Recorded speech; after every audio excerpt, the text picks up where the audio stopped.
We are going to talk about unprotected pieces again by looking at some games by some professional chess players. Now, there are some things that I want you to pay attention to in the video that you are going to see. First, you can improve your game by paying attention to undefended pieces. Make sure that your own pieces are defended. Before you make your move, make sure that the square you're going to is defended. Ask yourself, what's the threat, or what's the purpose of your opponent's move? Beware of mechanical thinking, and again, mechanical thinking is when you are so into your plan that you don't take into consideration what your opponent is trying to do in the game. And so you just make a move without thinking about it, and then you end up losing a piece or something bad happens. Look for in-between moves, like if there's a move that you can make that's good, see if there might be another move that you can make beforehand that might even be better than the move that you're going to eventually make. Eventually you're going to make the move that you want to, but you're just going to do a move before that one takes place. And then finally, the idea of the desperado. A desperado is a piece that is going to be lost or sacrificed. So as a chess player, try to get as much value for that piece as possible. So if you're going to sacrifice a knight, at least get a pawn or some kind of point for it. So keep these points in mind during this video that you're going to watch, and pay attention to when they take place during the game. And today I wanted to talk about undefended pieces and improving your sense of danger in chess. Lower rated players and those who are taking their first steps in chess have a real problem with undefended pieces, both in their own position and recognizing them in their opponent's position. And I've long believed in chess that you can get to a pretty decent level simply by recognizing when you have loose pieces of your own and taking advantage of the times that your opponent has loose pieces. Okay? And what I'm going to do with these couple games that we play, and I think we're going to play 2 games in this video, is I'm going to play in a manner that I consider to be pretty safe. And I'm going to show you like what sort of opportunities present themselves when you focus on having a sound position, following basic concepts, and not leaving yourself hanging out to dry. Okay? Because I can tell you from my own students in the beginning players that I work with, the times that they most often get into trouble and the biggest leaks in the game that are apparent are in situations involving undefended pieces. So I'd be willing to bet that this player, Nostradamus, gives us at least a few opportunities to simply win material without us having to do too much in this game. Okay, so I chose an opening, and I know I was talking over the opening moves here. I chose an opening that's very solid for white. It's the London system. I'm not advocating that you play this opening necessarily. I'm just using this for illustrative purposes. But notice already my position. I have virtually everything defended. Okay, my bishop that I brought out to f4 is anchored by my pawn on e3. My pawn that's foremost in the center on d4 is defended by this e3 pawn. My knights are communicating with each other on d2 and f3.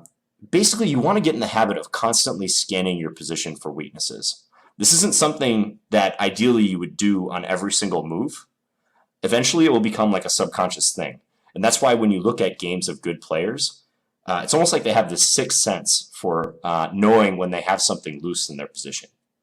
Okay, so here, just scanning the position, can you see any potential weaknesses that I have? There aren't many. In fact, I think the only thing that maybe stands out is this undefended pawn on b2.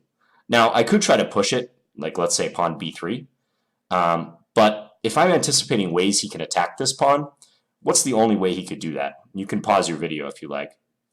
What's the only way black could really attack the b2 pawn? If you said queen b6, you're right. So queen b6 is a move that I would want to have on my radar because that would attack one of my undefended pieces. Okay, as it stands now, I'm going to play a pawn advance. I'm going to go c4. And before I played c4, I just checked to make sure that I had it defended. And I do. I have it defended by my knight on d2 and also my bishop on c4. That they're giving their opponent just easy opportunities based on undefended pieces. I always compare it to, it's like unforced errors in tennis. I'm going to play rook c1 here, just further reinforcing this pawn and maybe making use of the file. concepts or worrying too much about your pawn structure, because you're just shooting yourself in the foot every time you play, right? You got to get that taken care of. So North Star Damas, I've chosen this guy. I don't know this player, by the way. He's just someone I randomly found on chess.com. I got to give him credit. He's playing well so far. If I look at his position, I don't see too many weak spots. He's done a good job of defending his pawn center. So this pawn on d5 is well protected. It has 1, 2, 3 defenders, his knight, his queen, and his pawn. I'm scanning the position right now for weak points that I could maybe attack. One thing I notice is his b pawn. It's currently defended by his bishop. I think when he moves his knight back to f8, he's planning to bring this bishop out.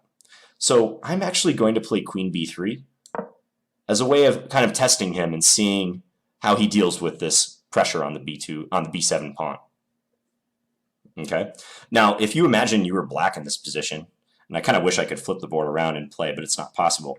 But imagine you were black here, and you were solely focused on your plan, which after knight f8 might have been to get the bishop out.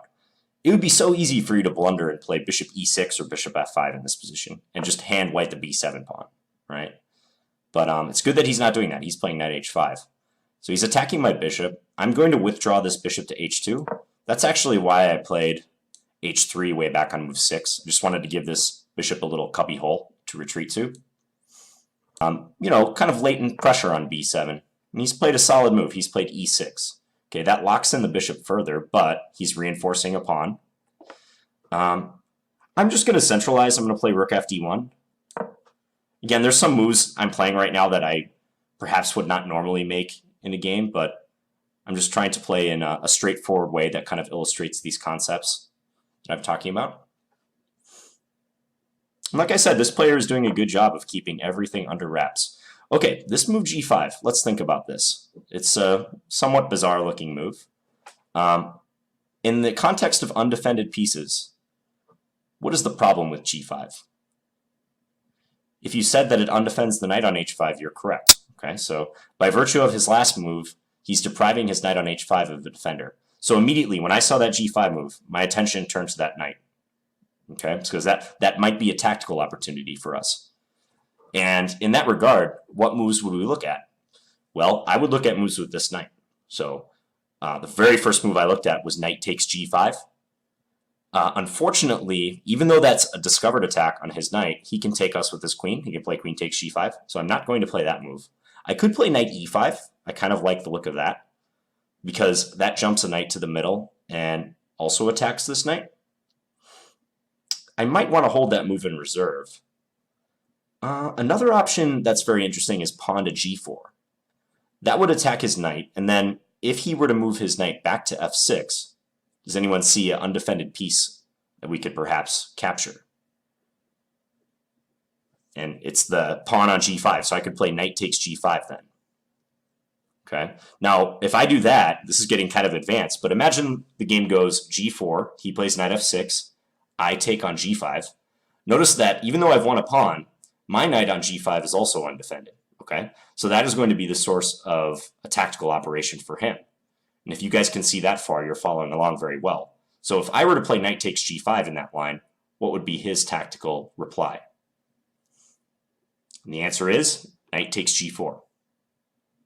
So he could take there, opening up a discovered attack on my knight. Now, I could actually, I think, play knight takes f7, which is getting kind of deep into this position. I'm kind of curious how that works out. So I'm going to double check that line.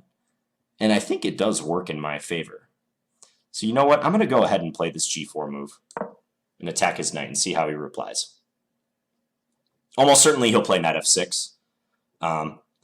There's a greater chance he wouldn't see the attack on his knight if I had made some other move, like with my knight, like maybe knight e5.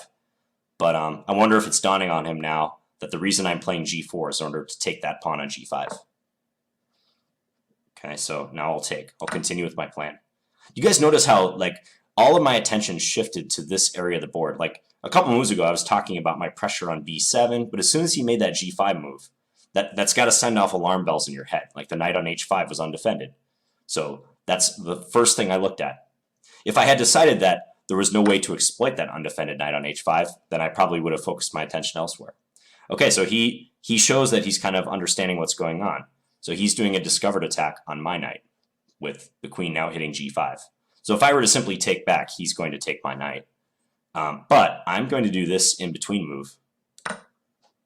So this is like a desperado sacrifice, they would call it. So I'm trying to get maximum value for the knight that I know is going to be lost for me. Okay, and I think if I'm calculating this correctly, I'm going to win a pawn based on this combination when all is said and done. And that started way back when he played g5 a few moves ago. But given this guy's rating, I think, and the fact that he's playing an IM, I think he's doing a great job so far. I give this player a lot of credit. So he plays queen h4. That's interesting. He's not taking my knight. He's going for a counterattack. I think I'm just going to take his knight, and I could play pawn takes or bishop takes. I think I'm going to go bishop takes, actually. I trust that a little bit more. So notice by playing bishop takes, I'm defending this potential weakness on h3. Now I would expect him to take my knight. Nothing else really makes sense for him. In review of this lesson, unprotected pieces are very important when trying to become a better chess player. The things in this game that I wanted you to pay attention to is that you can improve your game by paying attention to undefended pieces. Make sure that your own pieces are defended. Before you make your move, make sure that the square you're going to is defended. Ask yourself what's the threat or what's the purpose of your opponent's move. Beware of mechanical thinking, which is just making a move because you had thought about it and it looks good, or it's a move you had been wanting to do for a while. Look for in-between moves, so if you have a great move, maybe you can wait one move and do another move that's equally as awesome before you do the move that you want to. And pay attention to your desperados, pieces that are going to be sacrificed. Try to get as many points for those as possible. After I had watched this video, I decided to play my son Quentin, who is now rated about 1500, which is a lot higher than I am. I took all the principles that you saw in this video and that I'm giving you right now, and I was able to beat my son, who is a rated 1500 player, just by paying attention to undefended pieces and to make sure that my pieces were undefended. So pay attention to those and hopefully you'll see your game improve.